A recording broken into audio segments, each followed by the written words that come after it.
ಎಲ್ಲ ಸೇರದಂತೆ ಎಲ್ಲ ಆಸ್ತಿ ಪಾಸ್ತಿಗಳು ಹಾಳಾಗಿರುವಂತದ್ದು ಕೂಡ ನಾವು ಗಮನಿಸ್ತಾ ಇದ್ದೇವೆ. ಬೆಂಗಳೂರು ನಗರದಲ್ಲೂ ಕೂಡ ಯಾವ ರೀತಿ ಜನ ಪ್ರತಿನಿತ್ಯ ತನ್ನ ವಾಹನಗಳಲ್ಲಿ ಯಾವ ರೀತಿ ಚಲಾಯಿಸ್ತಾ ಇದ್ದಾರೆ, ಯಾವ್ಯಾವ ಪರಿಸ್ಥಿತಿಲಿ ಇದ್ದಾರೆ ಅಂತಕ್ಕಂಥದ್ದನ್ನ ಮಾಧ್ಯಮದ ಮೂಲಕ ನಾವು ಪ್ರತಿನಿತ್ಯ ನೋಡ್ತಾ ಇದ್ದೇವೆ. ಆದ್ರೆ ರಾಜ್ಯ ಸರ್ಕಾರಕ್ಕೆ ಆಗ್ಲಿ ರಾಜ್ಯದ ಮುಖ್ಯಮಂತ್ರಿಗಳಿಗಾಗ್ಲಿ ಇದ್ರ ಬಗ್ಗೆ ಯಾವುದೇ ಗಮನ ಎಲ್ಲ ಹೊರತುಪಡಿಸಿ ಅದರ ಬದಲಾಗಿ ಮುಖ್ಯಮಂತ್ರಿಗಳು ನಮಗೂ ನಿಮಗೂ ತಿಳಿದಂತೆ ಮೈಸೂರಿಗೆಲ್ಲೋ ಬಾಡೂಟಕ್ಕೆ ಹೋಗ್ಬೇಕು ಅಂತ ತೀರ್ಮಾನ ಮಾಡಿದಂತ ಸಂದರ್ಭದಲ್ಲಿ ಚಾಪರ್ಗಳು ಜೊತೆಯಲ್ಲಿ ಪ್ರೈವೇಟ್ ಜೆಟ್ಗಳನ್ನ ವ್ಯವಸ್ಥೆಗಳು ಸರ್ಕಾರದ ಮೇಲೆ ಆಗ್ತಕ್ಕಂಥ ಖರ್ಚು ಹೊಣೆಗಾರಿಕೆ ಒಂದು 28 ರಿಂದ 30 ಕೋಟಿ ಪ್ರತಿ ವರ್ಷ ಕೂಡ ಅದಕ್ಕೋಸ್ಕರ ಬಡ್ಜೆಟ್ ಅಂತ ಇಟ್ಟಿದ್ದಾರೆ. ನಿನ್ನೆ ದಿನ ನನ್ಗೆ ಇತ್ತೀಚೆಗೆ ಈಗ ಜಸ್ಟ್ ಒಂದಷ್ಟು ರಿಲಯಬಲ್ ಸೋರ್ಸ್ ಇಂದ ಬಂದಂತ ಒಂದು ವಿಚಾರ, ಬೆಳಗ್ಗೆ ವಿಷಯ ತಿಳ್ಕೊಂಡೆ. ಮುಖ್ಯಮಂತ್ರಿಗಳು ಉಪಮುಖ್ಯಮಂತ್ರಿಗಳ ಆದಿಯಾಗಿ ಹೆಂಗಿದ್ರು 28 ಕೋಟಿ 30 ಕೋಟಿ ನಾವು ಪ್ರತಿ ವರ್ಷ ಈ ರೀತಿ ಖರ್ಚು ವೆಚ್ಚಿಗೆ ಟ್ರಾವೆಲ್ ಎಕ್ಸ್ಪೆನ್ಸಸ್ ಅಂತ ಇಡ್ತಾ ಇದೀವಿ. ಯಾಕೆ ವೈನಾಟ್ ನಾವು ಒಂದ್ 80 ಕೋಟಿ ಕೊಟ್ಟು ಚಾಪರು 150 ಕೋಟಿ ಕೊಟ್ಟು ಪ್ರೈವೇಟ್ ಜೆಟ್ ನ ಪರ್ಚೇಸೇ ಮಾಡಬಾರ್ದು ಅನ್ನೋದ್ರ ಬಗ್ಗೆ ಬಹಳ ಮುತುವರ್ಜಿ ವಹಿಸಿ ಇದ್ರ ಬಗ್ಗೆ ಕೂಡ ಚರ್ಚೆ ಮಾಡಿದ್ದಾರೆ ಅಂತಕ್ಕಂಥದ್ದು ಒಂದಷ್ಟು ರಿಲಯಬಲ್ ಸೋರ್ಸ್ ಇಂದ ನನಗೆ ಬೆಳಗ್ಗೆ ಒಂದು ಮಾಹಿತಿ ಬಂತು. ಇದ್ರ ಬಗ್ಗೆ ಅವ್ರಿಗೆ ಇಷ್ಟು ಕಾಳಜಿ ಇರ್ತಕ್ಕಂಥದ್ದು, ಇಂಥ ಡಿಸ್ಕಷನ್ಸ್ ಮಾಡೋದಕ್ಕೆ ಸರ್ಕಾರಕ್ಕಾಗ್ಲಿ ಅಥವಾ ಮುಖ್ಯಮಂತ್ರಿಗಳಿಗೆ ಸಮಯ ಇದೆ. ಆದ್ರೆ ರೈತರು ಇವತ್ತೇನು ಬೆಳೆ ಬೆಳೆದಿದ್ದಾರೆ, ಒಂದು ಸರ್ಕಾರವು ಕೂಡ ಇತ್ತೀಚೆಗೆ NDRF ನಾರ್ಮ್ಸ್ ಏನಿದೆ ಆ ನಾರ್ಮ್ಸ್ ನ ಅಡಿಯಲ್ಲಿ 6,800 ರೂಪಾಯಿಗೆ ಪರ್ ಹೆಕ್ಟರ್ಗೆ ಇವತ್ತು ರೈತರಿಗೆ ಏನು ಕೆಲವೊಂದಷ್ಟು ಬೆಳೆ ಎಲ್ಲ ಡ್ಯಾಮೇಜ್ ಆಗಿದೆ ಅದನ್ನ ಕೊಡ್ತೇವೆ ಅಂತಕ್ಕಂಥ ಕಾಂಪನ್ಸೇಷನ್ ಬಗ್ಗೆ ಕೂಡ ಚರ್ಚೆ ಮಾಡಿದ್ದಾರೆ. ಆದ್ರೆ ಇವತ್ತು ರೈತರು ಬಹಳ ಸಂಕಷ್ಟದಲ್ಲಿದ್ದಾರೆ. ಇವತ್ತು ಲಕ್ಷಾಂತರ ರೂಪಾಯಿ ಕೃಷಿ ಪ್ರದೇಶಗಳಲ್ಲಿ ಬೆಳೆ ಬೆಳೀತಕ್ಕಂಥದಕ್ಕೆ ಸಾಕಷ್ಟು ಸಾಲಗಳನ್ನ ತಗೊಂಡಿದ್ದಾರೆ. ಆ ಹಿನ್ನೆಲೆಯಲ್ಲಿ ರೈತರು ಒಂದಷ್ಟು ಡಿಮ್ಯಾಂಡ್ಗಳನ್ನ ಇಟ್ಟಿದ್ದಾರೆ.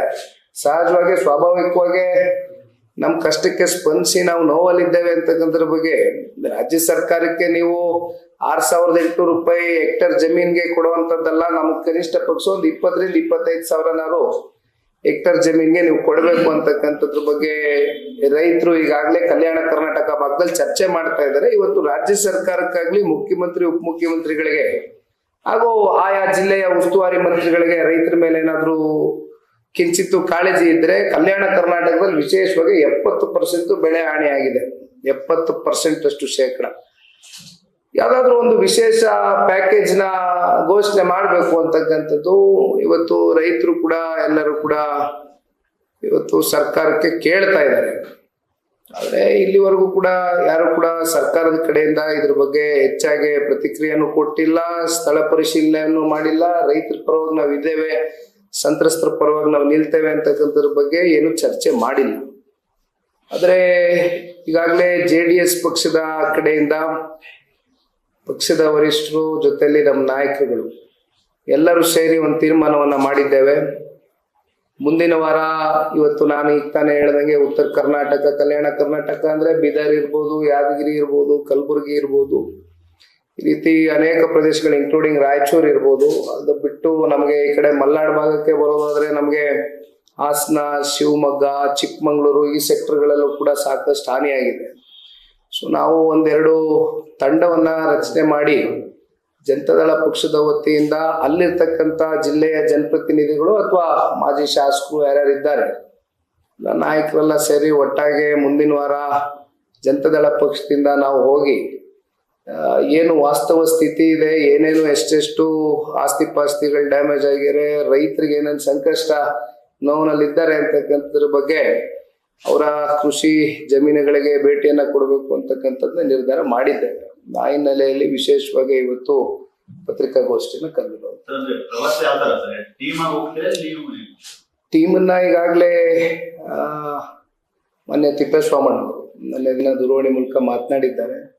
ಸೊ ಈಗ ಮಲೆನಾಡು ಭಾಗದ ಆ ಪ್ರದೇಶದಲ್ಲಿ ಇರ್ತಕ್ಕಂಥ ಜನಪ್ರತಿನಿಧಿಗಳು ಮತ್ತೆ ಕಲ್ಯಾಣ ಕರ್ನಾಟಕಕ್ಕೆ ಬಂದಾಗ ಇಲ್ಲಿರ್ತಕ್ಕಂಥ ಜನಪ್ರತಿನಿಧಿಗಳು ಒಂದು ಟೀಮ್ ಮಾಡ್ಕೊಂಡಿದ್ದೇವೆ. ಸೊ ಇವತ್ತು ಪಾರ್ಟಿ ಕಡೆಯಿಂದ ಒಂದು ಲೆಟರ್ ಪ್ಯಾಡ್ ಇಂದ ಅದನ್ನು ಕೂಡ ಯಾರ್ಯಾರು ಹೋಗ್ತಾರೆ ಅಂತಕ್ಕಂಥದ್ರ ಬಗ್ಗೆ ಅಧಿಕೃತವಾಗಿ ಘೋಷಣೆನ ಮಾಡ್ತೇವೆ. ಒಂದು ವಾರದ ಪ್ರವಾಸ ಮುಂದಿನ ವಾರದಿಂದ, ಯಾಕೆಂದ್ರೆ ಈಗ ಗಣೇಶ ಬಿಡ್ತಾ ಇದ್ದಾರೆ. ಹಾಗಾಗಿ ಈಗ ಬೇಡ 9ನೇ ತಾರೀಕಿನ ಪ್ರಾರಂಭ ಮಾಡೋಣ ಅಂತ ಹೇಳಿದ್ರೆ, ಸೊ ಅಧಿಕೃತವಾಗಿ 9ನೇ ತಾರೀಕು ಫಿಕ್ಸ್ ಮಾಡ್ಕೊಂಡಿದ್ದೇವೆ ದಿನಾಂಕ.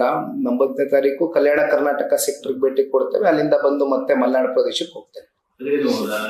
ಬಿತ್ತನೆ ಬೀಜ ಗೊಬ್ಬರದೆಲ್ಲ ಮಾತಾಡಿದ್ರೆ ಈ ರಾಜ್ಯ ಸರ್ಕಾರ ಏನ್ ಹೇಳ್ತಾರೆ ಅಂದ್ರೆ ಮುಖ್ಯಮಂತ್ರಿ ಆದಿಯಾಗಿ ಎಲ್ಲರೂ ಸಚಿವರಲ್ಲ, ಕೇಂದ್ರದಿಂದ ಬರ್ಬೇಕಾಗಿದ್ದ ಗೊಬ್ಬರ ನಮ್ಗೆ ಯೂರಿಯಾ ಸರಿಯಾಗಿ ಸಿಗ್ಲಿಲ್ಲ ಅಂತ ಹೇಳಿ. ಯಾಕಂದ್ರೆ ಮೈತ್ರಿ ಇದ್ರ ಬಗ್ಗೆ ಏನಾದ್ರು ಕೇಂದ್ರದಿಂದ ಇಷ್ಟು ವರ್ಷ ಏನೇನೋ ಗೊಬ್ಬರ ಬರ್ಬೇಕಾಗಿತ್ತು ಅಥವಾ ಕೇಂದ್ರದಿಂದ ಯಾವ ರೀತಿ ರೈತರಿಗೆ ಸಿಕ್ಬೇಕಾಗಿರ್ತಕ್ಕಂಥ ಸವಲತ್ತು ಇಷ್ಟು ವರ್ಷ ಕೂಡ ಸಿಕ್ಕಿದೆ.